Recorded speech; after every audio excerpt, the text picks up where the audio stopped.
Donc, on est bien en direct, c'est formidable. On appuie sur un bouton et les gens nous entendent. Bonjour à tous. Bonjour à tous. Bonjour à tous. Eh ben, vous entendez. Alors, vous entendez tout le monde? Jérémy, Alexandra et Anne. Formidable, super. Bon, on va commencer. Alors, on ne va pas attendre 5 minutes, histoire d'y aller. Moi, c'est Jérémy Potier. Je suis cofondateur de Do You Buzz. Alors, Do You Buzz, c'est une application de création de CV. Et on organise ce genre d'événement. C'est live. Alors, pour la première fois sur LinkedIn aujourd'hui, vous en avez peut-être rendu compte avec le début. On ne sait pas trop s'il y a du monde et tout ça. Et donc, ça fait maintenant 16 ans qu'on existe. Et même si l'outil Do You Buzz a aidé aujourd'hui plus de 2 millions de personnes à faire leur CV, on sait bien qu'un outil, même si c'est quelque chose qui simplifie la mise en page, il peut donner des conseils, il peut aider les gens à sélectionner les contenus qu'ils vont mettre dans leur CV. Voilà, on sait bien qu'un CV, c'est quelque chose qui s'adapte à un contexte. Et ce contexte est souvent très spécifique. Et c'est pour ça qu'on invite des gens, des experts de leur sujet pour qu'ils puissent nous expliquer comment justement s'adapter à notre contexte. Alors là, aujourd'hui, on va parler du CV, mais pas que. On va parler de l'ensemble de la recherche d'alternance. Et donc, c'est pour ça qu'aujourd'hui, j'invite Anne Gillet et Alexandra Grandin de Job IRL. Bonjour Anne et Alexandra. Bonjour. Bonjour Jérémy. Anne. Et bonjour à tous. Test micro.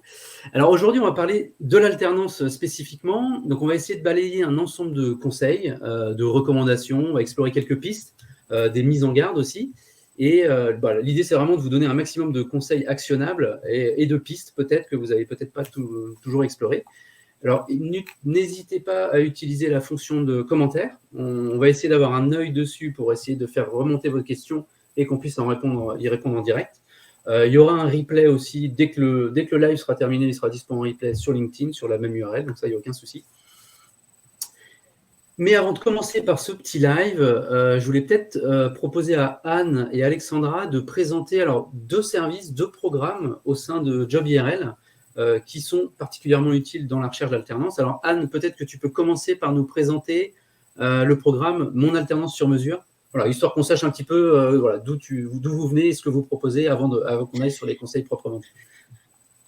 Merci beaucoup Jérémy. Alors juste en 2 mots, déjà Job revenu d'intérêt général à caractère éducatif et social. On est un tout petit peu plus jeune que Do You Buzz. En fait, cette année, une mission dans toute la France, c'est d'accompagner les jeunes, donc dès le collège et jusqu'à la fin de leurs études, dans la construction d'un projet professionnel sur le marché de l'emploi. Et particulièrement au travers de l'alternance. Et c'est là-dessus, notamment, qu'on appuie avec un programme sur mesure. C'est en fait un coaching de 2 journées où on travaille tout ce qu'il faut pour être une bête de guerre sur le marché de l'emploi et de l'alternance à la fin du coaching. Donc, on a différents intervenants, mais on intervient sur la posture, sur la prise de parole, le pitch professionnel, la façon de se présenter, d'optimiser sa recherche sans s'épuiser. Et puis surtout, on ne reste pas tout seul. On est suivi, on est au sein d'un groupe. Et puis derrière, on est suivi pendant plusieurs mois jusqu'à ce que tout ait dans l'insertion pro en alternance avec Job IRL en conseil. Pour vous remonter moral, parfois il le faut. Et surtout pour vous dire, tiens, n'oublie pas à tel endroit. Et voilà, c'est un programme qu'on fait depuis 3 ans. On a accompagné pas mal de jeunes. Ok, merci Anne. Alors, je crois qu'il y a des petits soucis de connexion réseau chez toi. Donc, de temps en temps, ça coupe un tout petit peu. Alors, voilà, j'espère que ce sera quand même compréhensible. Là, l'idée, c'était vraiment le programme. Alors, je répète peut-être un tout petit peu, histoire que s'il y a des gens qui n'ont pas tout entendu, mais on a grosso modo compris. Mais c'est Mon alternance sur mesure. C'est un programme d'accompagnement un peu intense sur 2 jours pour réussir sa recherche d'alternance. Et donc, c'est gratuit, si je ne me trompe pas. Et il faut juste s'inscrire. Et il y a une promo régulièrement, tous les mois, je crois. Tous les mois. Tous les mois, voilà. Il y a ce programme qui est fait pour accompagner. Ok, super. Alexandra, du coup, est-ce que toi, tu peux nous parler du programme de mentorat de Job IRL ? Alors, le programme mentorat existe via, je pense que tout le monde le connaît, Un jeune, une solution, où on a intégré le collectif mentorat. Et le mentorat a pour but d'accompagner également, en plus du programme Mon alternance sur mesure, le jeune dans sa recherche d'alternance, des conseils CV, des conseils lettres de motivation. La particularité chez Job IRL sur le mentorat, c'est que le mentor est du domaine recherché du jeune. Donc, c'est ça, en fait. Et l'accompagnement se fait entre 3 et 6 mois. Alors, bien sûr, ça peut être un peu plus long parce que des fois, les vraies affinités se créent. Et c'est à la marge un contact une fois par mois. Et si le jeune en a plus besoin, et ben, il prend contact avec son mentor de toute façon. Donc, voilà, le programme de mentorat chez Job IRL. Donc, très concrètement, je vais sur jobirl.com, je m'inscris. Oui. Et là, je dis que je veux participer au programme de mentorat et une semaine plus tard, une semaine et demie, on me suggère, c'est ça un petit peu. En fait, il y a un onglet qui va s'appeler e-mentorat. Tu pourras choisir 2 secteurs dans lesquels tu veux avoir des renseignements. Tu as un petit encadré où tu as un maximum de caractères à remplir. Une personne du service mentorat va te rappeler pour définir encore un peu plus ta recherche et on ira dans notre, comme dirait, portefeuille de mentor pour pouvoir, d'ici 48, 72 heures, bien le mettre en relation avec le mentor adéquat. Et après, la relation, on appelle effectivement le mentor. Il y a une vérification aussi des 2 côtés, que le mentor a bien contacté son mentoré et que le mentoré a bien contacté le mentor. Ouais, vous faites un peu une supervision que la relation se passe bien entre les deux, quoi. Ouais. Et qu'elle est vraiment utile. Ok. Super. Ok, merci beaucoup. Alors, si vous avez des questions sur les programmes, n'hésitez pas en parallèle. Et puis, si ça vous vient en cours de route, on essaiera d'y répondre. Alors, on va essayer aujourd'hui de proposer un mode d'emploi à la recherche d'alternance. C'est hyper ambitieux en 1 heure. Il nous reste 55 minutes, même pas. Alors, moi, j'aime bien commencer, avant de parler des bonnes pratiques, de parler des mauvaises pratiques. Et alors, je vais commencer par Alexandra cette fois-ci. Est-ce que tu aurais une pratique que tu observes régulièrement, ou en tout cas souvent chez les personnes que tu as pu accompagner et qui te semblent vraiment à éviter? À éviter de ne pas mettre de titre à son CV. Le titre du poste, il n'y a jamais le titre du poste où c'est toujours le rythme d'alternance. C'est vraiment à éviter. Je suis d'accord qu'on a besoin de connaître le rythme de l'alternance, mais s'il n'y a pas de titre, on ne saura jamais de quoi il en retourne dans sa recherche. Ok, donc j'envoie un CV et en fait, je n'ai pas dit ce que je cherchais clairement en haut du CV, hein, c'est ça. Exactement. Ou être trop généraliste. Un CV trop généraliste, par exemple, le CV alternance ressources humaines, c'est très vaste, on le sait, mais d'avoir quand même une petite précision de telle sorte que la personne en face puisse au moins cibler si ça va lui correspondre ou pas. Ok. Anne, est-ce que tu auras une belle mauvaise pratique? Si vous faites ça, il faut réfléchir. J'en ai même 2, mais je ne sais pas si je peux. Je vais commencer par on alternera après. La pire des 2. Je vais commencer par la première. Ne pas se positionner en mode SOS, donnez-moi une alternance s'il vous plaît, mais même quand on est junior, on a des choses à proposer à l'entreprise et il vaut mieux se positionner en tant qu'offreur de compétences plutôt qu'en posture de demandeur d'emploi. Et il y a plein de techniques, il y a plein d'astuces pour aller mobiliser ses compétences gratuitement, facilement, sans accompagnement, même tout seul, on peut le faire. Et c'est plutôt ça qu'il faut mettre en avant. Et surtout, il faut peut-être un petit tips pour aider le recruteur à savoir où il pourrait vous mettre. Vous imaginez en poste le lundi qui suit et de manière très opérationnelle, essayez de faire une liste de ce que vous savez faire. Faites une liste à la Prévert exhaustive et ensuite vous affinerez en fonction des besoins de l'entreprise.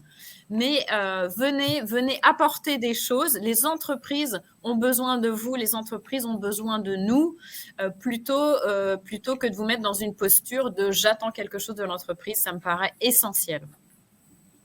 Alors, j'ai une question en commentaire par rapport à Job IRL sur les personnes qui ont déjà de l'expérience, qui ont plus de 30 ans avec de l'expérience. Donc, qu'est-ce que vous pouvez dire par rapport à ça? Est-ce que vous proposez des choses par rapport à ces profils-là?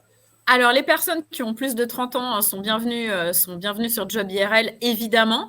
Et j'allais dire à double titre, soit en tant que à la recherche d'une solution emploi.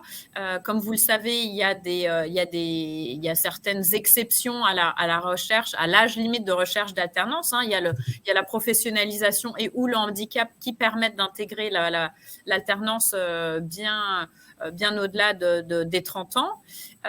Et puis, ce que promeut Job IRL, c'est la démarche réseau. Et ça, le réseau, c'est valable à tout âge.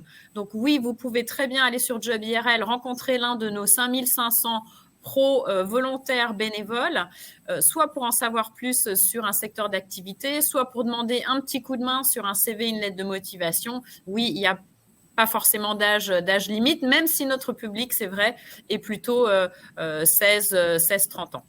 Ok, super. Alexandra, est-ce que tu as un deuxième, une deuxième mauvaise pratique, un truc qu'il faut éviter? Alors moi, je rejoindrais Anne, c'est ce côté Calimero, d'avoir une lettre de motivation. Enfin, ça serait peut-être aussi la lettre de motivation qui est utilisée moult fois au lieu d'en personnaliser. Ça peut être un réel conseil aussi. Il faut vraiment personnaliser sa recherche et personnaliser sa lettre de motivation. Il faut vraiment s'adapter à l'entreprise dans laquelle on veut postuler. Est-ce que tu peux nous dire un peu ce qui se passe si on fait un truc générique, du coup? Si on fait un truc générique, c'est qu'on va forcément à un moment donné passer à la trappe. Combien de fois je pense qu'il y a lettre de motivation et lettre de motivation. Si on ne veut pas faire de lettre de motivation, on fait un mail de motivation dans lequel on va vraiment personnaliser. Après, si la lettre de motivation, vous savez très bien, comme tout le monde le sait, c'est que le CV est lu en une demi-seconde. Enfin, là, j'exagère, mais c'est vrai que si on rajoute une lettre de motivation qui n'est pas personnalisée, que le recruteur a déjà vu 2 secondes avant, le gars, il va squeezer la candidature. C'est hyper important de pouvoir personnaliser ce qu'on a à faire en face vis-à-vis du recruteur. Ouais, c'est sûr, le regard passe vite. Moi, quand je recrute, lettre de motivation, on lit les 2 premières lignes, et si c'est le truc un peu générique, fait blablabla, okay, moi, mon cerveau, il fait blablabla, il essaie d'accrocher quelque chose d'unique. Et toutes les formules, on les connaît maintenant. Donc, j'en corrige suffisamment dans les accompagnements que je fais, et je le vois régulièrement. Actuellement titulaire, je peux allier compétences et pratiques, donc je peux postuler. Ouais, mais voilà, en fait, on n'a rien dit. La valeur informative du message est très faible. Exactement, voilà. Allez, Anne, ton deuxième, pardon, j'essaye d'être efficace. Ta deuxième pratique à éviter. Ne pas mettre de photos. Alors, je sais que le sujet est sensible, photo hors notre photo, mais j'allais dire, c'est comme dans la vraie vie, on a envie de voir le visage de nos interlocuteurs, et c'est valable aussi pour le CV. Et il y a des statistiques qui montrent que les CV avec photo accrochent davantage l'œil et retiennent l'attention. Après, on me dit parfois dans mes accompagnements, oui, mais je risque d'être discriminée. Voilà. Eh bien, je réponds, si ça doit être le cas, ne perdez pas votre temps. Au contraire, mettez une photo, assumez-la, et puis comme ça, vous gagnerez du temps sur la suite d'un parcours ou d'une candidature. Yes, particulièrement sur les salons de job dating. Alors moi, j'ai eu l'expérience récemment. J'étais à un salon, un job dating, donc j'ai vu 20 personnes en une journée. Et à la fin de la journée, je ne savais plus qui était le CV de machin truc. Mince, et ceux où il y avait la photo, je savais. C'est juste, j'ai mal fait mon travail de recruteur. J'aurais dû prendre plein de notes et j'en avais pris, mais juste raccrocher à une personne, j'avais oublié. Donc ça, tout particulièrement dans les job dating, en tout cas, moi j'ai trouvé ça très important. Alors, il y avait aussi des petites choses que moi j'avais notées, que vous m'aviez dites, qui étaient notamment rester seul et procrastiner. L'erreur numéro 1, vous m'aviez dit la dernière fois, c'était vraiment c'était ça, rester dans sa zone de confort, rester seul et procrastiner. Ça c'est un ensemble qui fait que, en fait, c'est un risque pour tout le reste de la recherche d'alternance. Alors, recherche d'emploi aussi, c'est vrai, mais là, particulièrement dans la recherche d'alternance. Est-ce que vous voulez réagir par rapport à ça? Oui, je veux bien. Et effectivement, alors la bonne nouvelle, c'est que pour rechercher son alternance, c'est le bon moment. Il se passe énormément de choses. Les entreprises recrutent en alternance en ce moment entre mars et juin. Après, c'est pas perdu, mais ça commence à devenir un peu tard. Et puis, pour que tout le monde passe un été serein, c'est quand même mieux de boucler ça avant la rentrée qui se présente en septembre. Donc, c'est le bon moment. Ça, c'est la bonne nouvelle. Il y a énormément d'offres qui sont diffusées au travers de toute la France. Il y a beaucoup d'événements qui sont organisés, de salons, de forums, de job dating par les collectivités, par les associations, par tous les partenaires investis dans l'emploi. Et il y a des offres, il y a vraiment des offres pour tout le monde. Ouais, ça, on va en parler dans les bonnes pratiques, justement. Ouais, parce que justement, comment y aller, en fait, Et après, comme tu le disais, Jérémy, par contre, c'est un vrai travail. Postuler, c'est un travail. Ça nécessite une discipline. Ne pas remettre à demain parce que parfois, demain, c'est trop tard. Et l'offre qui était faite pour nous passe sous le nez et c'est dommage. Donc, non, il faut se faire un plan d'entraînement, comme quand on va courir un marathon ou une autre épreuve sportive. On se fait un plan de bataille sur une semaine, sur 2 semaines. Voilà, le lundi, je fais ça. Le mardi, je candidate chez un tel. Et le mercredi, je vais à un job dating, etc., etc. Voilà, Se faire un plan accessible, hein, pas besoin d'y passer non plus 12 heures par jour, mais un plan accessible auquel il faut se tenir impérativement. Alors justement, mode d'emploi, comment ne pas… Alors moi j'avais noté en premier, comment ne pas rester seul dans sa recherche d'alternance. Et alors ça ne veut pas dire ne pas avoir d'amis, enfin là on ne parle pas forcément des amis avec qui on sort, etc. Premier objectif, c'est de ne pas rester seul dans sa recherche. Donc comment on fait pour s'entourer, pour peut-être avoir des personnes auprès de qui on est redevable, c'est-à-dire on s'engage auprès de cette personne à dire tiens, allez, la semaine prochaine j'aurai fait ça. Voilà, comment on fait du coup, Alexandra, tu as peut-être des pistes par rapport à ça? Alors, de toute façon, on sera toujours quand même seul parce que dans cette démarche-là, personne ne peut la faire à notre place. La seule chose que je peux dire, c'est essayer de sortir du cadre familial ou du cadre dans lequel on a l'habitude de vivre. Il y a quand même suffisamment d'associations dans lesquelles on peut se tourner ou à la rigueur comme des maisons de l'emploi, des missions locales suivant son âge, suivant sa propre situation où effectivement… on peut aller échanger et c'est souvent dans les forums emploi ou dans les job dating que vous pouvez trouver des ateliers de coaching. Donc ça, c'est déjà une première démarche qui peut être aussi intéressante. On l'a vu la semaine dernière. Job dating, comment on fait pour trouver des job dating ? Il y a une veille constante, comme le dit Anne, quand on s'abonne à son petit journal, des fois c'est juste un encadré dans un journal parce que ça existe encore. Notre ami LinkedIn diffuse énormément d'informations.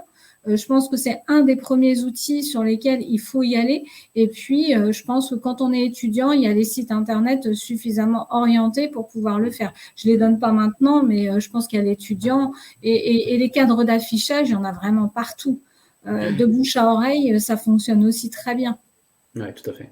Et les programmes de mentorat, par exemple, peuvent aussi permettre d'être redevable envers son mentor aussi. Il y a ça également. Sauf qu'effectivement, c'est une relation à distance, mais ça s'entretient de chaque côté. La fameuse procrastination du lundi matin ou du mardi matin ou du mercredi matin, effectivement, elle va pas être bonne déjà dès le départ. Si vous vous sentez motivé et encadré par quelqu'un qui est dans la même dynamique que vous, et en général, dans le mentorat, c'est comme ça que ça doit fonctionner, et ben déjà là, on se sent un peu plus porté. Et puis, il ne faut pas l'oublier qu'il y a toujours des forums métiers, parce que dans les forums métiers, vous pouvez aussi rencontrer du monde. Ça existe aussi. Tous les CIDJ de la région parisienne, et je pense que partout, parce qu'on fait de la veille, moi, je fais de la veille sur LinkedIn, il y en a vraiment partout. Vous pouvez trouver partout. Donc, trouver, c'est aller sur LinkedIn, taper les mots-clés, peut-être suivre des gens comme vous, par exemple, qui rediffusez aussi pas mal d'événements. Oui, effectivement. Des gens dans son secteur géographique aussi, je pense que c'est toujours pertinent. Et effectivement, tous les programmes d'accompagnement, tout ce qui est maison de l'emploi, là, en fait, il y a plein de choses qui existent. Après, il faut trouver les portes d'entrée. Mais les portes d'entrée, on les connaît, elles ne sont pas loin. Il faut juste réussir à y aller, quoi.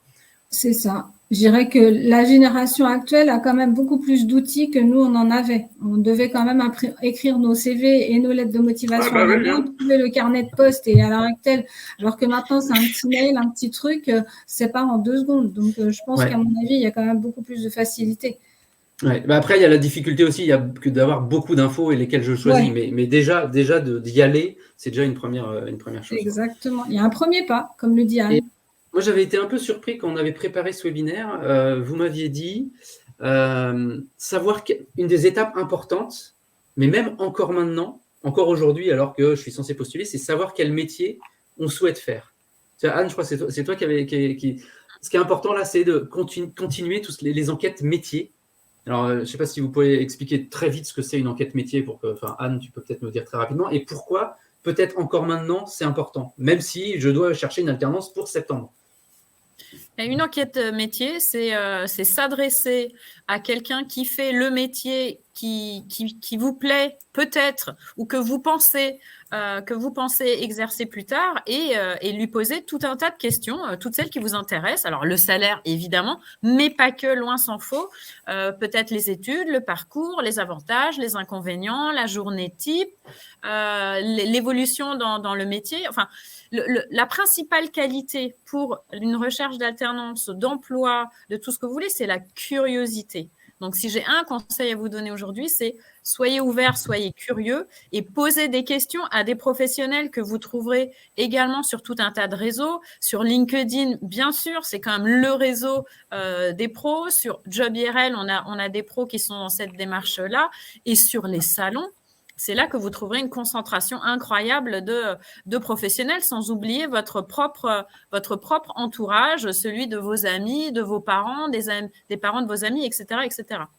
Mais alors, moi, ce qui m'avait surpris, c'est pourquoi encore s'intéresser au métier, alors que, a priori, je l'ai déjà identifié, un métier, je sais à peu près ce que je veux. Enfin, si je suis en suis en train de postuler en ce moment, par exemple, pour la rentrée, je sais ce que je veux faire. Donc, enfin, moi, c'est ma représentation. Mais du coup, tu étais là, non, mais il faut quand même continuer. Oui, malgré alors ça.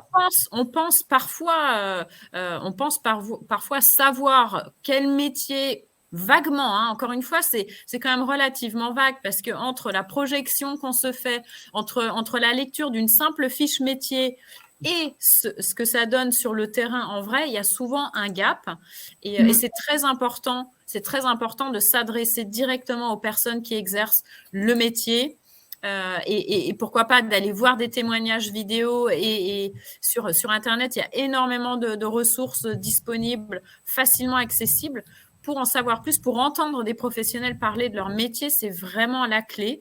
Et pourquoi c'est important? Parce qu'au-delà de l'alternance ou d'une insertion professionnelle à la rentrée, derrière, c'est important de se projeter dans une carrière, de voir un petit peu plus loin. Et puis, si le plan A ne marche pas, d'imaginer un plan B. Ouais. C'est pour ça que c'est important d'avoir un maximum de connaissances, de billes sur un secteur que l'on connaît théoriquement pour aller plus loin. Il y a près de 40 000 métiers en France. On en connaît en moyenne une quinzaine. C'est rien. Il y a énormément de choses, énormément de subtilités qu'on n'imagine pas. Et j'allais dire, il y a de quoi faire le bonheur de tout à chacun, mais pour ça, il faut se montrer un peu curieux. La tentation, elle est peut-être de se dire, je mets ça de côté le temps que je trouve une alternance pour septembre, et quand j'aurai trouvé une alternance pour septembre, là, je reprendrai mes enquêtes métiers. Mais là vous, votre conseil à toutes les deux, c'est vraiment, non, là, il faut continuer. Enfin, de toute manière, ça fait du contact, ça fait du réseau. Oui. Ça nous permet d'avoir un plan B. Ça nous permet peut-être d'identifier aussi, pourquoi pas, un autre poste, une autre mission, un autre truc. Je n'avais pas perçu cette subtilité-là. Et en fait, voilà, ce petit entonnoir, ça me plairait bien de le faire. Donc, on peut, ça élargit aussi notre champ d'investigation. Donc, ça, je trouvais ça très intéressant. Moi, je n'avais pas conscience à ce point-là que ça pouvait avoir de la valeur. Oui, et puis on sait qu'il y a un certain taux de rupture de contrat qu'on appelle des ruptures précoces, parce que finalement, comme tu dis Jérémy, hein, on trouve son alternance, on signe son contrat, on part en vacances, on est content, et arrive la rentrée, et on se rend compte que ce qu'on fait en entreprise, c'est pas du tout ce qu'on avait imaginé. Et résultat, on se plie bon an mal an, ça marche 1 semaine, 2 semaines, 3 semaines. Au bout d'un mois, on n'en peut plus, on est déçu, et si ça entraîne une rupture, en fait, c'est une perte de temps pour tout le monde. Pour vous, parce qu'il faut repartir dans une recherche. Pour l'entreprise, qui étaient contentes d'avoir un alternant et en fait, ça ne marche pas. Donc, ça permet aussi d'anticiper une perte de temps et d'énergie, hein, tout simplement. Et à la rentrée, comme je le disais, il y a moins d'offres. C'est beaucoup plus difficile de trouver une alternance. Ouais, d'accord, il y a plus de monde. Ouais. Tiens, c'est ma fille, Julia, voilà, qui vient chercher ses gemmes lire sur le canapé. Alors, j'ai une question de Coralie alors c'est spécifique. J'ai une question, comment faire lorsqu'on a des refus à cause du prix que l'on coûte? Donc là, on n'est pas au tarif d'un étudiant et on est au prix d'un SMIC. Voilà, parce qu'on est au-dessus de 25 ans, on ne bénéficie pas des aides, notamment de l'État, etc. Est-ce que vous avez des suggestions par rapport à ça? Ça, malheureusement, les entreprises, quand elles ont choisi la personne en alternance, où elles le disent déjà d'amont, je ne vous prendrai pas parce que vous allez me coûter trop cher. Mais si la personne, elle a déjà les qualifications ou les compétences, on ne va pas coûter trop cher, on sera une plus-value pour l'entreprise. C'est hyper important de pouvoir rebondir là-dessus. Enfin, moi, personnellement, je me dis, si vous a convoqué en entretien ou même pas encore en entretien, ça veut dire que déjà là, c'est pas la bonne porte. Il faut continuer ses recherches. Ne jamais se dire que, en fait, si c'est pas celle-là, il n'y en aura pas une autre. C'est ce que disait Anne, plan A, plan B, et puis de continuer et de persévérer. Il y a bien une entreprise à un moment donné ou un autre qui vous correspondra et qui sera en phase avec vos valeurs et votre recherche. Celui qui vous dit ça, ou parce que effectivement on est payé un SMIC, il faut bien toute compétence a un coût. On ne va pas être sous-estimé ou sous-payé parce que sous prétexte qu'on coûterait plus cher à l'entreprise. Je pense qu'il y a un problème il y a une difficulté de sélection aussi. Ouais. Vas-y, Anne, vas-y. Oui, j'ajouterais, mais c'est important cette question, Coralie, et on la rencontre souvent, c'est que certaines entreprises confondent parfois l'opportunité d'accueillir un alternant qui donc par définition est en cours de formation avec un salarié un peu moins cher. Et ça, c'est quand même une vraie question. L'entreprise a une obligation de vous former et de vous faire monter en compétences. Et vous n'êtes pas juste un salarié qui coûte moins cher qu'un autre. Donc, peut-être que certaines entreprises ne comprennent pas tout à fait non plus le sens de l'alternance et leur entre guillemets un peu leur mission de formation et c'est dommage. Et j'ai envie de dire, il y a quand même le gouvernement a investi dans un plan ambitieux de subvention de l'alternance, d'aide aux entreprises, qui fait que les coûts sont vraiment minorés, évidemment en fonction de votre âge, mais tout de même. Donc la question du prix, elle est un peu injuste. Et voilà, si une entreprise a un problème de coût pour recruter un alternant, c'est que c'est peut-être pas la bonne entreprise pour vous accueillir et vous faire monter en compétences. Mais là, on parle vraiment des personnes qui sont plus de 25 ans, hein, donc qui coûtent plus cher qu'un alternant de 22, etc. Le SMIC, oui. Ouais. Après, il y a deux choses là-dessus. Moi, je pense qu'il y a le problème de sélection, c'est-à-dire que c'est des entreprises qui cherchent vraiment un alternant entre 18 et 25. Donc, eux, dès le début, ils savent que ce ne sera pas possible parce qu'ils n'ont peut-être pas l'enveloppe aussi, donc tout simplement, budgétairement, ça ne colle pas. Et après, donc, c'est réussir à identifier et trouver ces entreprises-là et éventuellement éliminer le plus tôt possible dans le processus de candidature, justement, celles qui ne sont pas prêtes à payer un SMIC. Après, il y a peut-être un travail de valorisation de ce que vous savez déjà faire, parce qu'un quelqu'un qui a déjà bossé en entreprise a des réflexes qu'un jeune n'a pas forcément. Donc, il va avoir une maturité qu'un jeune n'a pas forcément. Et donc, ça se valorise aussi. Mais si l'entreprise n'est pas prête ou n'est pas encore consciente de ça, ça va être compliqué, ça, je pense. Oui. On va peut-être continuer dans le... Ouais. Juste, les écoles peuvent généralement aussi aider à faire un plan de financement avec et flécher et vers les différentes aides. Donc, n'hésitez pas à demander à vos écoles si elles ont quelques éléments justement pour aider l'entreprise qui, soit n'a pas l'enveloppe, soit recrute en alternance pour la première fois et s'interroge. N'hésitez pas de votre côté à prendre les devants et apporter un maximum d'éléments paiement sur votre coût que l'école pourra vous fournir et mettre à disposition de l'entreprise. Ça peut faire gagner du temps et avoir une vision plus claire effectivement de cette question épineuse qui est celle du financement. Ouais. Mais limite, je pense qu'on pourrait faire un live spécifiquement sur cette question-là parce que c'est vraiment, je trouve que c'est une sous-question très complexe dans l'alternance, justement, quand on a plus de 25, plus de 30 ans. On se retrouve voilà, dans une case alternant, donc les entreprises pensent pas cher. Et en fait, ça veut dire que 80% du marché de l'alternance, on ne peut pas y accéder parce que donc ça nécessite certainement des vouvoiements un peu spécifiques. Je vous propose qu'on avance un petit peu dans le live. On était après sur la stratégie de recherche. Stratégie de recherche d'emploi. Alors, enfin de recherche d'emploi, de recherche d'alternance en tout cas. Alors déjà, stratégie, c'est un gros mot, ça veut dire plein de choses.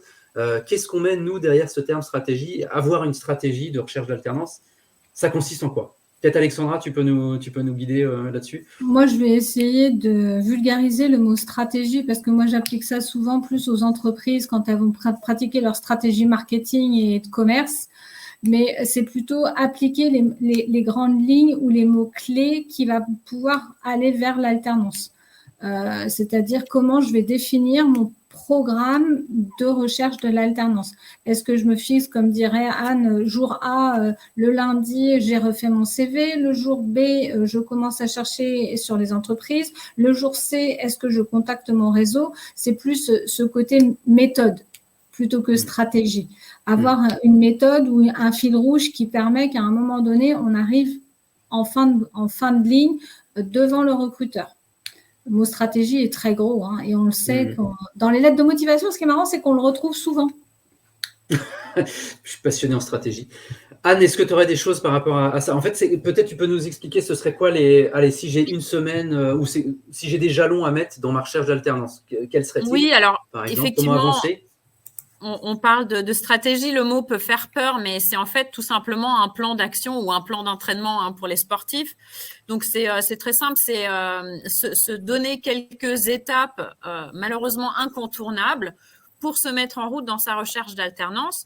La première étape étant de mettre au clair ces outils de candidature. À commencer, on l'a évoqué, par le CV. Il faut une base de CV propre, débarrasser, et j'insiste là-dessus, même si ça vous paraît un peu old school, mais débarrasser de toute faute d'orthographe, de syntaxe, de grammaire. Faites-le relire. Envoyez-le nous si vous avez personne autour de vous, si vous voulez, mais s'il vous plaît, ayez un CV clean. Même quand le recruteur va le lire en 15 à 30 secondes, c'est la faute d'orthographe qui va retenir son attention. Donc, un CV avec un titre, avec une bonne structuration au moins de vos compétences et de ce que vous recherchez. Et on va aller un peu plus en détail sur le CV tout à l'heure. Là, je pense que vraiment, le but, c'est d'avoir des ressources qui sont stables et on sait qu'elles sont bien. Et donc, CV, lettre de motivation, alors même si… Voilà, CV ou mail de motivation, avoir une idée d'accroche.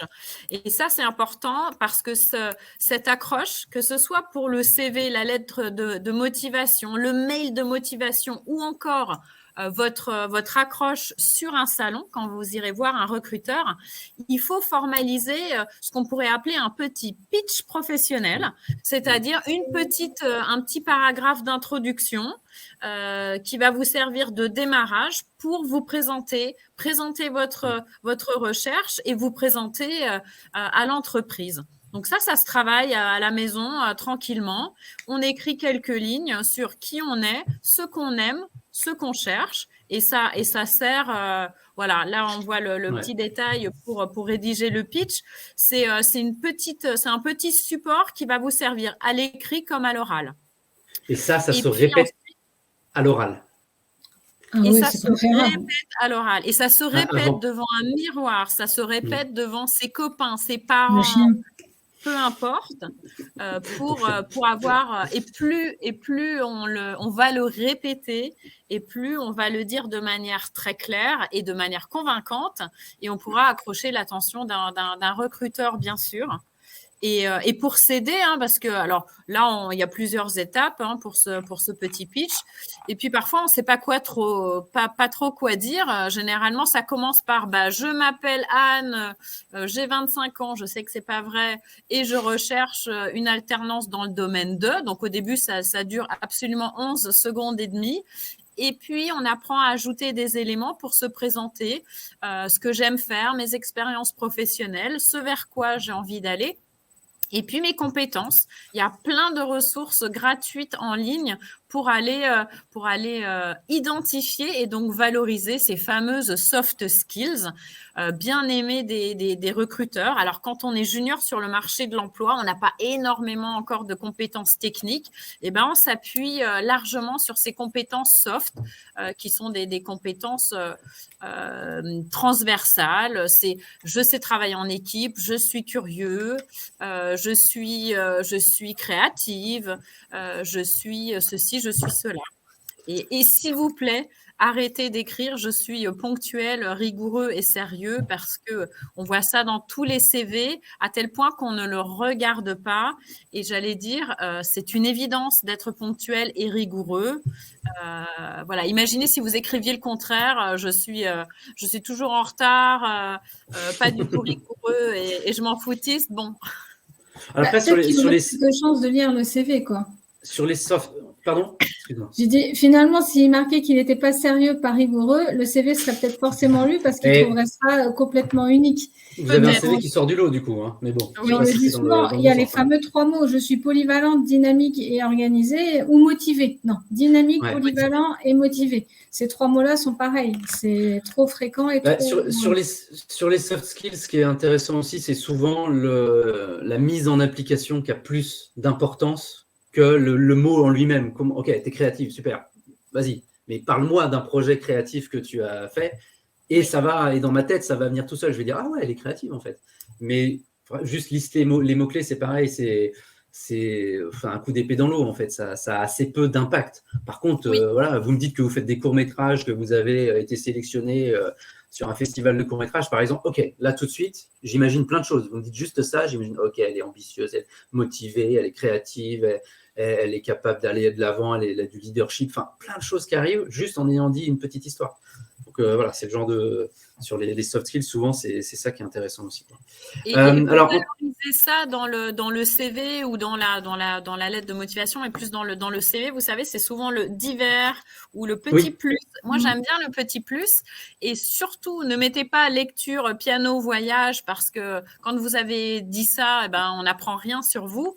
Mais si vous faites du piano depuis 15 ans au conservatoire, ou que vous avez traversé la Mongolie à dos de cheval avec le sac à dos et en autonomie, voilà, ça ne dit pas les mêmes choses. N'hésitez pas vraiment à détailler soit ce que vous aimez faire, soit vos expériences de bénévolat, soit vos petits jobs, même si vous paraissent anodins, le fait de garder des enfants, les enfants de ses amis, de ses voisins, eh bien, ça donne des informations sur vous, sur votre sens des responsabilités. Donc, n'hésitez pas à détailler, à illustrer effectivement vos compétences.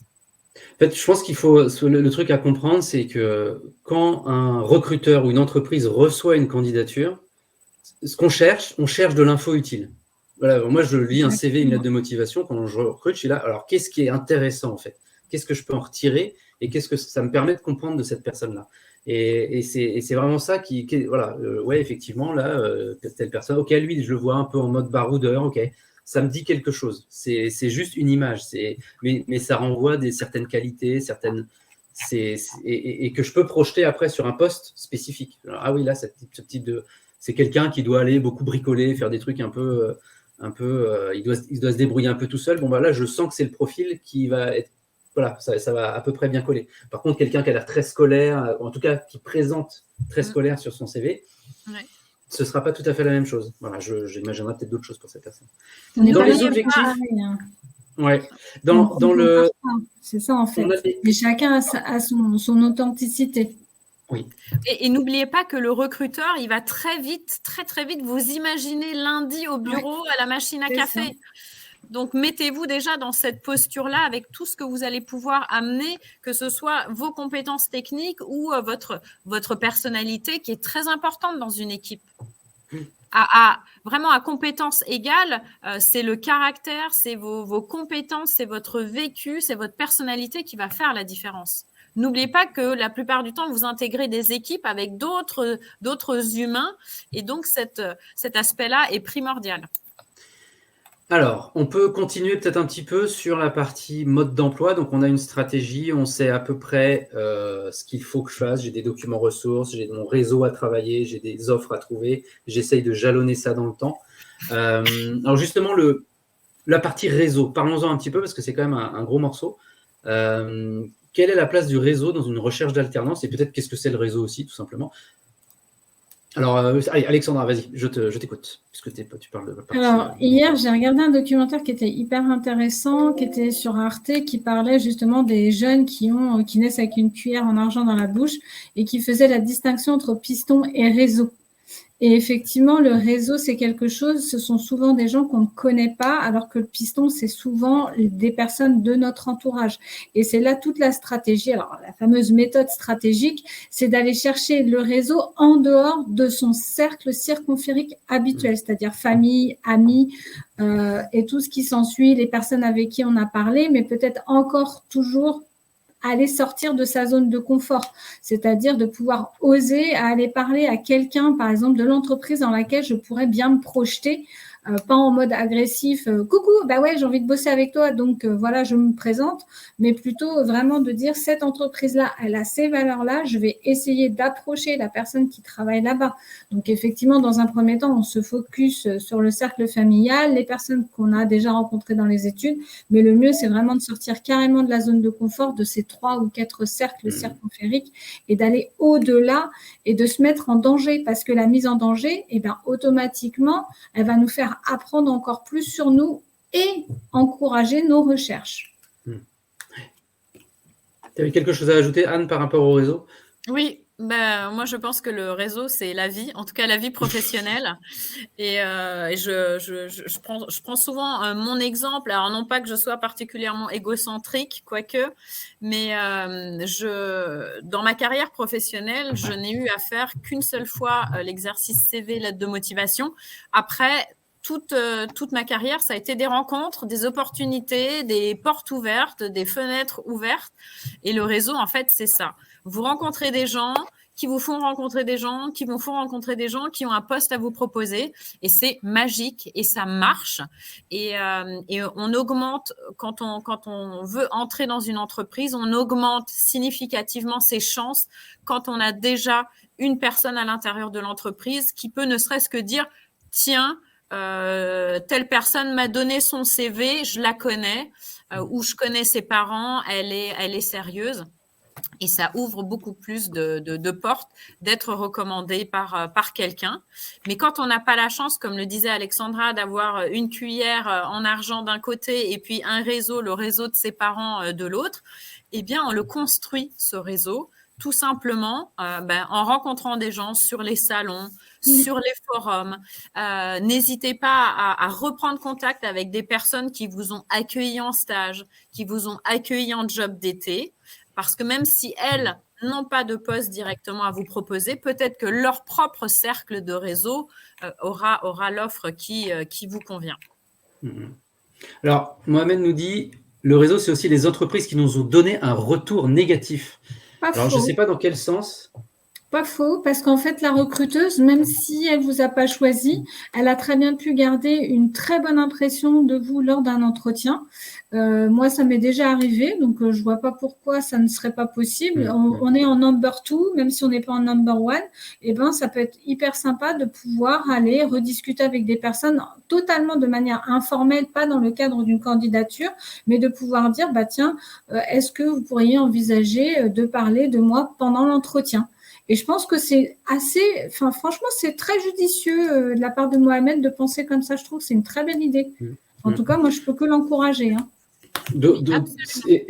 Et c'est là où, quand on prend un refus, par exemple, pour une offre, il y a des choses qui se jouent aussi spécifiquement à ce moment-là. On voit qu'il y a des gens qui prennent le refus très bien, qui demandent des feedbacks, qui sont là, tiens, c'est intéressant, alors je pensais avoir pourtant bien correspondre. Est-ce que vous pouvez me donner des tips pour réussir mes prochaines candidatures?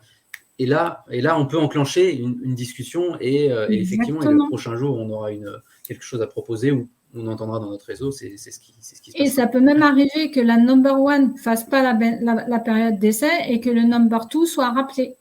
Ça peut être aussi envisageable. Oui, tout à fait. Ouais. Et là, il y a un petit tips, que ce soit sur une réponse négative à une candidature ou sur un salon. N'hésitez pas à relancer les personnes. Quand vous avez passé une journée sur un salon, que vous avez donné des CV, recueilli des mails ou même des cartes de visite, le soir ou le lendemain, vous faites un petit message à la personne. Nous nous sommes rencontrés, j'ai apprécié notre échange, merci pour vos conseils. N'hésitez pas, créez le lien avec les personnes et elles se souviendront de vous et elles auront plus facilement tendance naturellement à vous donner un petit coup de pouce, à vous ouvrir une porte. Et absolument, les anciens employeurs, même les collègues, vos camarades de classe, de promo ou vos collègues de travail font partie de ce fameux réseau et peuvent à un moment vous parler d'une opportunité qui sera la bonne pour vous. Alors, vous, de votre expérience, justement, est-ce que vous avez l'impression que le réseau est vraiment utilisé dans les recherches par les alternants en recherche? Ouais, c'est quand même plutôt bien utilisé. Peut-être pas suffisamment parce que on l'a vu la semaine dernière lors du salon qu'on a fait. Moi, la seule chose que j'ai remarqué et que je préconiserais, c'est peut-être un mini conseil, mais rajouter les recommandations sur votre CV parce que ça aide aussi énormément. Je l'ai déjà vu dans une lettre au lieu de mettre une lettre de motivation, de mettre la recommandation qu'on a reçue. Franchement, c'est pareil. C'est même si c'est un stage d'une semaine, un stage de 2 semaines, ça a quand même laissé une empreinte de ce qu'on a fait. Donc, la recommandation, c'est aussi faire partie du réseau dans lequel on s'est situé. On ne sait jamais de quoi l'avenir est fait. Donc, c'est hyper important qu'effectivement, cette démarche réseau, elle soit utilisée. Peut-être pas suffisamment à mon goût par les jeunes, mais ça, je pense que c'est le côté un peu imposteur. Les gens ont peut-être peur de froisser l'ancien employeur ou les anciens collègues ou quoi aux caisses, mais il n'y a pas de raison que ça ne se passe pas. Alors, on nous dit aussi là, sur les commentaires, même des anciens employeurs avec lesquels on est resté en bon terme peuvent former un réseau, évidemment, qui leur permettent d'avoir accès à des entreprises partenaires. Ça, c'est clairement… alors, trouver des offres, des entreprises, on en parlait un petit peu des annonces. Là, c'est quoi les méthodes? Parce qu'il y a les sites d'emploi, il y a les forums emploi, il y a les maisons de l'emploi, il y a…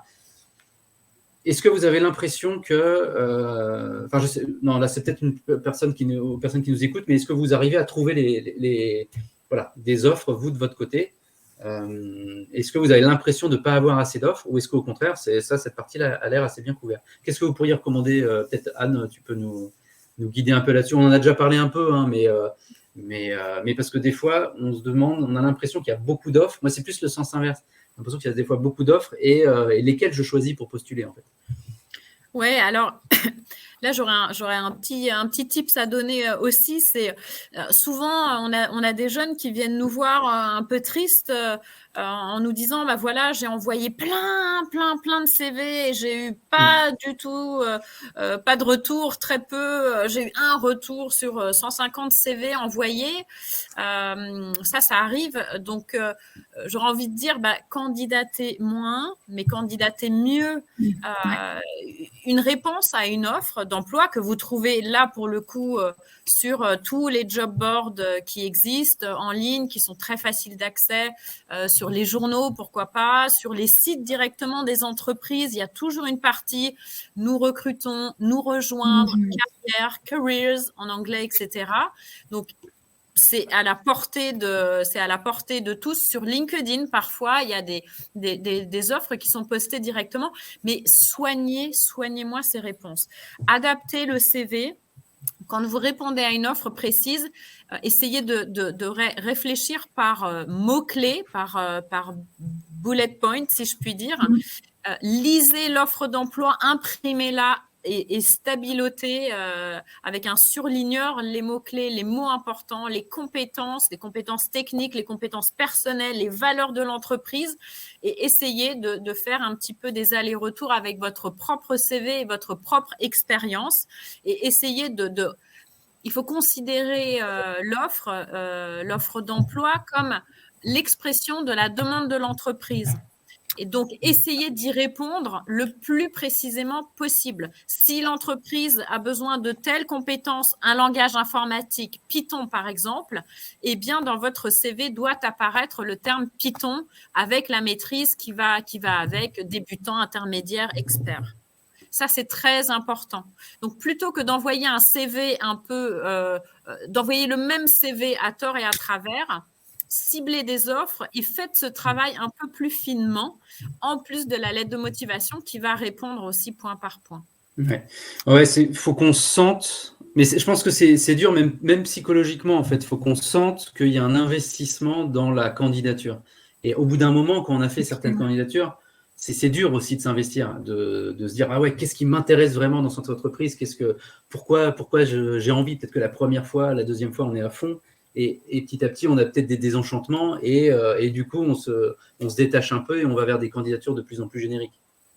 Bah, et malheureusement, c'est ça aussi qui nous entraîne. C'est ça qui est, ouais, ça se sent, quoi. Oui, et vous savez, et c'est valable aussi pour la lettre de motivation.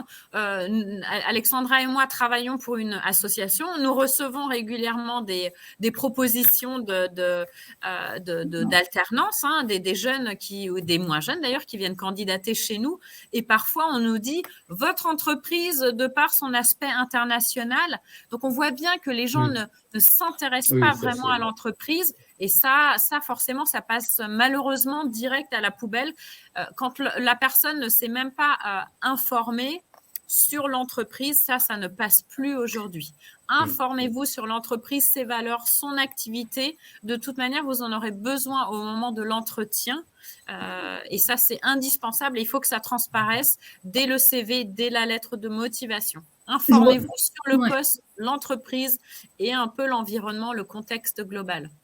Je rebondis à un commentaire qu'on a sur le chat qui dit il n'y a pas beaucoup d'offres effectivement dans un métier que j'exerce parce que effectivement c'est une reconversion, mais c'est souvent le cas chez les jeunes parce que je pense qu'il y a ces deux possibilités quand on est jeune et moins jeune. Quand on fait une reconversion ou qu'on n'a pas encore exercé le métier, il faut capitaliser sur les compétences déjà transférables d'un secteur à un autre, c'est-à-dire moi, je prends carrément mon expérience. Je suis quelqu'un qui vient du commercial et je me retrouve dans l'insertion et dans l'orientation. Mais j'ai capitalisé sur ce que je savais déjà faire avant pour pouvoir mieux m'organiser dans mon nouveau travail. Ne jamais se sentir au fait qu'il y a des offres d'emploi où on demande 4-5 ans d'expérience, mais plutôt se dire comment je vais construire ma lettre de motivation et mon CV pour que ça transparaisse aussi de la même façon. On ne peut pas demander à quelqu'un d'avoir un bac plus 2, sachant qu'il a déjà 25 ans d'expérience alors qu'on veut qu'il ait le diplôme. Non. Utilisons aussi nos compétences transverses et transférables d'un domaine à un autre. C'est évident. Donc, après, ça peut être intéressant dans ce genre de situation juste de passer un petit coup de fil ou de prendre contact et d'essayer de comprendre pourquoi ils veulent 2-3 ans d'expérience. Est-ce que des fois, c'est juste parce que ce serait mieux, mais sans avoir plus réfléchi. Des fois, c'est parce qu'ils ont besoin de quelqu'un qui a un peu de maturité professionnelle et parce qu'ils sont en contact avec des clients sur la paye, il ne faut pas se planter. Enfin, il y a des enjeux assez gros. Donc, ils veulent au moins 2-3 ans, histoire quelqu'un, ok, on sait que c'est quelqu'un qui est sérieux. Donc, c'est quelque chose que vous pourriez avoir parce que vous avez déjà 20 ou 30 ans d'expérience derrière vous. Ou est-ce que c'est vraiment, il y a des outils techniques qui sont tellement complexes, il faut 2 ou 3 ans à maîtriser, et là, peut-être que vous ne pourrez pas. Mais voilà, il y a plein de raisons pour lesquelles on peut mettre 2 ou 3 ans d'expérience dans une offre d'emploi. Et tant qu'on n'a pas creusé ça, on ne sait pas. Autant poser la question directement. Et s'il y a la bonne réponse, et si la réponse est bonne en face, on peut postuler. Mais ça, c'est après, il y a souvent des particularités. Mais c'est une vraie bonne idée, ça, Jérémy, d'aller quand on peut, quand on a un contact sur une offre qui nous intéresse, n'hésitez pas sur LinkedIn, directement sur l'offre ou sur le site vitrine de l'entreprise. Essayez de trouver un contact pour en savoir un peu plus au sujet de l'offre, parce que parfois, effectivement, il y a des attendus qui sont justifiés, d'autres un peu moins, et on a toute sa chance pour candidater au final. Mais c'est une bonne idée d'aller à la pêche aux infos et d'essayer d'en savoir un peu plus. Et au pire, ça fait un peu de réseau, au pire, ça fait un peu. Enfin, voilà, c'est toujours ce genre de dynamique qu'il faut avoir en tête, quoi. Après, il faut trouver les bonnes personnes, etc. Mais c'est pareil, ça C'est un travail de recherche. On recherche, on enquête, on voit l'entreprise. Alors, LinkedIn est super pour ça, hein. On peut aller sur l'entreprise, on voit les différents salariés, on peut. Alors, cabinet de recrutement, normalement, le cabinet de recrutement est en contact avec l'entreprise, hein. Donc là, ils peuvent vous aider là-dessus. Et normalement, le cabinet de recrutement a fait un travail avec vous, a fait un entretien préalable pour connaître vraiment l'étendue de vos compétences et de vos compétences transférables et sera votre porte-parole. Ouais, ils ne pourront pas vous donner le nom de l'entreprise, par exemple, etc. Mais ils pourront vous donner toutes les infos normalement. Alors, à moins, il y a peut-être des cas particuliers où ils ne veulent pas donner d'infos, mais leur boulot, c'est de vous placer normalement. Donc, et ils se rémunèrent comme ça. Mais on croit souvent que le cabinet de recrutement, des fois, fait obstacle, mais en fait, c'est aussi un allié. C'est ça, c'est un allié. Il va juste pas vous donner le nom. Mais il a tout intérêt à ce que vous soyez recruté. Hein, donc, alors, juste sur la partie candidature, du coup, parce que tu en as parlé un peu à Anne, hein, enfin même bien, mais du coup, vraiment adapter l'annonce, ça c'est le truc clé pour toi, c'est-à-dire ne pas partir sur du générique, ce qui fait qu'on va. En fait, ce qu'il faut bien, je pense que c'est important de se rendre compte, c'est que même quand on a peu d'expérience pro, alors encore plus quand on en a 30 ou 50 ou 20 ans de carrière derrière soi, on a énormément de choses. Moi, là, récemment, j'ai utilisé une appli qui s'appelle mescompétences.info qui permet de lister toutes ces compétences. Donc, on rentre les métiers qu'on a fait, les différentes études qu'on a faites, nos centres d'intérêt, les assos dans lesquels on a travaillé, et ça nous sort une liste de toutes les compétences. J'en avais 167, un truc comme ça, 167. Donc, évidemment, je ne vais pas tout dire. Mais tout le monde est comme ça, hein. C'est pas parce que je suis super compétent, on est tous comme ça, et même, alors quand on est jeune, on en a peut-être moins, mais on a plein de choses, et sauf qu'on les oublie, sauf qu'on ne valorise pas forcément les bonnes, etc. Et c'est pour ça qu'à un moment, juste faire ce travail d'enquête métier, de réseautage, de poser les questions aux gens qui sont déjà dans le job, ou aussi au N+1 des personnes qui sont dans le job qu'on cherche, ça c'est super, parce que c'est eux souvent qui vont décider du recrutement. C'est-à-dire, qu'est-ce que vous attendez, vous, chez un chargé de communication? Mais on demande ça au responsable communication. On ne demande pas ça au chargé de com, qui peut aussi nous donner des choses utiles, mais le responsable com va nous donner des trucs. Ah bah moi, ce qui est le plus important, c'est, je sais pas, c'est que le texte qu'on me fournit dès le début soit clean, pas de faute et bien structuré. Ça, le chargé de com va pas forcément vous le dire, mais le responsable com, ça va être dans ses problématiques. Et c'est lui, souvent, un des N+1, c'est celui qui va décider dans le recrutement. Donc, c'est toutes ces choses-là. Ah, ok, bah ça, c'est une compétence que j'ai et que je vais pouvoir valoriser d'une manière ou d'une autre dans mon CV, dans ma lettre de motivation, dans mon entretien, etc. Donc ça, voilà, ouais, vraiment, l'adaptation, c'est quand même il faut qu'on fasse ce travail d'adaptation parce qu'on a un parcours qui est déjà hyper riche, en fait. Donc, on peut pas se permettre de tout balancer, là. Si vous achetez une voiture et qu'on vous donne le manuel de la voiture, bah non, je ne vais pas éplucher les 250 pages de comment la voiture fonctionne. On va me dire ce qui me parle. Et c'est souvent ça, en fait, on s'adapte. Et comme tu dis, Jérémy, on ne peut pas étaler, ça ne fait aucun sens d'étaler toutes ces compétences, mais faire des choix. Et ça aussi, ça participe un peu de cette fameuse stratégie de candidature. Eh bien, on décide de mettre en avant telle ou telle expérience, telle ou telle compétence ou formation, justement pour répondre au mieux ce qu'on comprend de l'attente de l'entreprise. C'est important, ça participe entièrement de la démarche. Mais il ne s'agit pas d'étaler ça comme pour que l'entreprise fasse son marché. Non, ça ne fonctionne pas malheureusement. Mais essayer de comprendre au plus près les attentes de l'entreprise, ses valeurs aussi. Mais c'est un vrai travail de répondre à une offre, effectivement. Oui, c'est compliqué, hein, c'est vraiment pas simple. Et c'est là aussi où les autres nous aident. Enfin, mine de rien, c'est le mentor peut nous aider. Oui, les personnes qui travaillent dans l'insertion peuvent nous aider justement à en extraire. Parce que des fois, c'est un peu cryptique aussi. On a l'impression de lire tout le temps la même chose. Ouais. On parle de la lettre de motivation qui a des contenus un peu génériques, mais c'est vrai aussi pour les offres, des fois. Donc, faut des fois réussir à aller un petit peu au-delà de cette partie. Le temps est déjà… Oui. Et si vous êtes vraiment, si vous avez l'entreprise de vos rêves et que vous n'en démordez pas, eh bien, essayez de vous faire un réseau dans cette entreprise pour bien comprendre ses valeurs et son état d'esprit et ses attentes. Aller sur des salons, aller sur le site contact de l'entreprise, aller sur sa page Instagram, parce que les entreprises ont de plus en plus de réseaux sociaux aussi dans le cadre de leur marque employeur ou de leur vitrine tout simplement. Et puis, rapprochez-vous de l'entreprise par toutes les fenêtres qui s'offrent à vous. Persévérer. Voilà. Il n'y a On va plus qu'à garder ça pour le mot de la fin. Alors, pour JobIRL, le site, c'est jobirl.com. Je le remets là, ici. C'est tout simplement ça.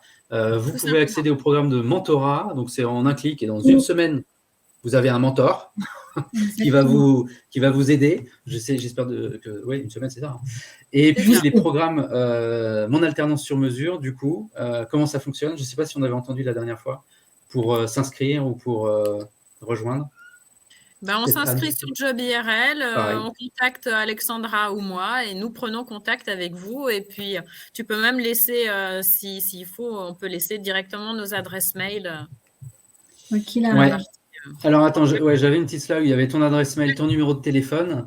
Et puis, après, il y a LinkedIn aussi, tout simplement, rentrer en contact. Là, une des étapes du réseau, là, c'est de rentrer en contact, tout simplement, et de prendre de l'info, là aussi. Voilà. Et vous pouvez nous suivre sur LinkedIn. On partagera nos tuyaux, nos invites, nos salons, nos job dating avec plaisir. Oui, vous partagez beaucoup. Donc, ça, c'est super. Écoutez, merci. Merci beaucoup. Merci Anne. Merci Alexandra. J'espère qu'on vous a donné des conseils utiles, les personnes qui nous écoutent. Et puis, n'hésitez pas non plus à continuer la conversation, soit dans les commentaires sur l'événement, soit avec les différents intervenants. Ça sert à ça, c'est directement sur LinkedIn, donc ça permet de continuer la conversation. Merci beaucoup. Merci à vous tous. Merci. Au revoir. Au revoir.